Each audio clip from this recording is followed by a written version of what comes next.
namayan tundun Suba Pulangi.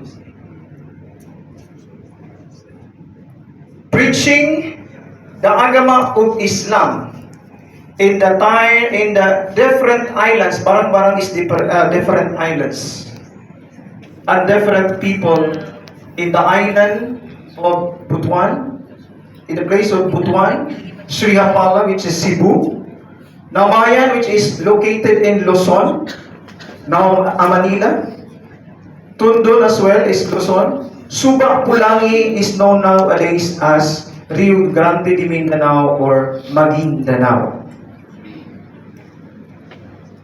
Mingasawa Pulangi Bubayi nga niya para misuli sibsiban kintaw adat kan kinaiya sabot kin kerajaan agu kidatuan hatun usa ilahanan linaw umayon kin barang tao sin agama sibsiban adat ilmo hikma lukup kerajaan kidatuan barang pangampungan ayunan tao. And married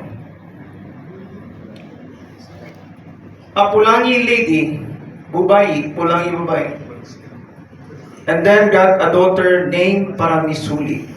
This is Salip Aulia, Karibul Maktu. Sibsiban spread Islam to the people of Pulangi.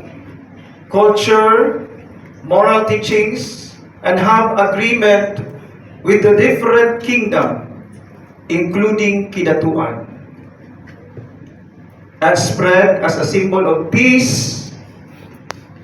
Ilhanan linaw, umayon kinbarang tausin, an agreement to the different person, and teach the people there agama, and also adat, culture, and also ilmo, or dua, or teachings, hikmah, in the whole kirajaan, kidatuan, and different groups of people as united community.